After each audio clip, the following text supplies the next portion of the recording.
जय माता दी। माता रानी आप सभी भक्तजनों पर सदैव अपनी कृपा दृष्टि बनाए रखे। आज का हमारा विषय है जितिया व्रत में क्या करें और क्या न करें, और जानेंगे जितिया व्रत कब रखा जाएगा। हिंदू धर्म में जितिया व्रत बहुत खास माना जाता है।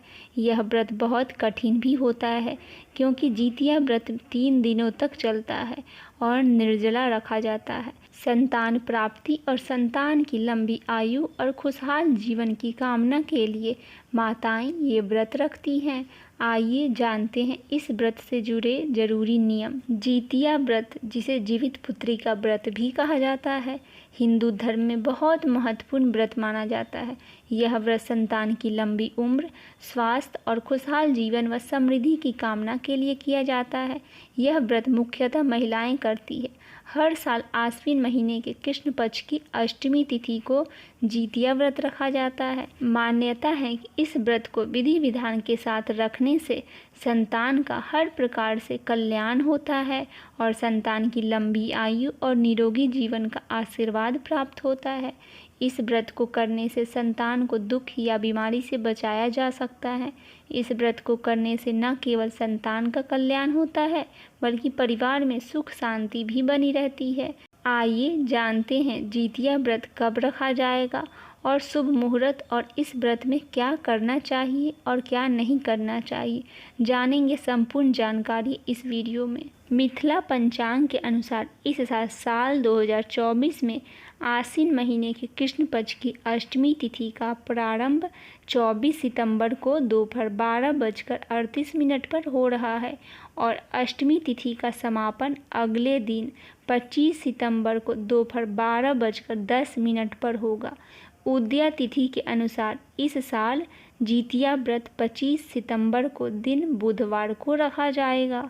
मिथिला पंचांग के अनुसार 24 सितंबर दिन मंगलवार को जितिया व्रत का नहाय खाए होगा और 25 सितंबर दिन बुधवार को जितिया का व्रत रखा जाएगा।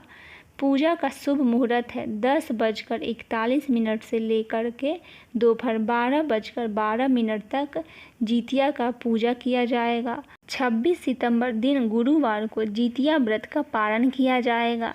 व्रत पारण के लिए शुभ समय है सुबह 4:35 से लेकर के सुबह 5:23 तक। दिन गुरुवार को 26 सितंबर को जितिया व्रत का पारण किया जाएगा। आइए अब जानते हैं जीवित पुत्रिका या जितिया व्रत का नियम। यह व्रत पूरे नियम और विधि विधान के साथ किया जाता है। जितिया व्रत से एक दिन पहले महिलाएं स्नान करके सात्विक भोजन करती है। इसे नहाय खाए कहा जाता है। नहाय खाए 24 सितंबर दिन मंगलवार को रखा जाएगा। निर्जला व्रत, नहाय खाए के अगले दिन इस व्रत को अन्न और जल के बिना रखा जाता है। यह निर्जला व्रत होता है, जिसमें पूरे दिन रात बिना भोजन और पानी का निकालना होता है। इस दिन स्नान करने के बाद पूरे विधि विधान के साथ व्रत रखना चाहिए। इस दिन गंधर्व राजकुमार जीवित वाहन की कूश से बनी हुई मूर्ति की पूजा करनी चाहिए और शाम के समय कथा सुननी चाहिए।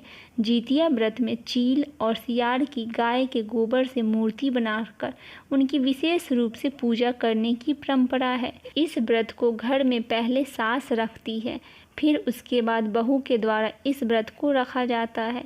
एक बार जितिया का व्रत करने के बाद उसे बीच में नहीं छोड़ा जाता। इस व्रत को हर साल करने की परंपरा है। संतान की दीर्घायु और सुखी जीवन के लिए किए जाने वाले जितिया व्रत वाले दिन जितिया वाली लॉकेट बहुत ज़्यादा महत्व रखती है। इस दिन महिलाएं लाल या पीले रंग की धागा में अपने गले में धारण करती है, जिसमें एक धागा साधारण तरीके का होता है। इसमें 3 जगह गांठें लगी रहती है। इसकी गांठें सामान्य होती है। वहीं कई महिलाएं अपने सामर्थ्य अनुसार सोने के लॉकेट में भी जितिया बनवाकर धारण करती है। मान्यता है कि इस व्रत को धारण करने वाली महिलाओं को व्रत के दिन बिस्तर पर नहीं सोना चाहिए। व्रत के दौरान भूमि पर ही विश्राम करना चाहिए। जीवित पुत्रिका व्रत में निर्जला उपवास होता है, इसीलिए जल की एक बूंद भी ग्रहण न करे। इस दौरान मन को शांत रखना चाहिए और किसी से भी लड़ाई झगड़ा नहीं करनी चाहिए। व्रत के सभी नियमों का पालन करना बहुत ही जरूरी होता है। आशा करती हूँ मेरे द्वारा दी हुई यह छोटी सी जानकारी जानकारी आपको पसंद आई होगी। पसंद आए तो चैनल को सब्सक्राइब, वीडियो को लाइक और शेयर ज़रूर करें। जय माता दी।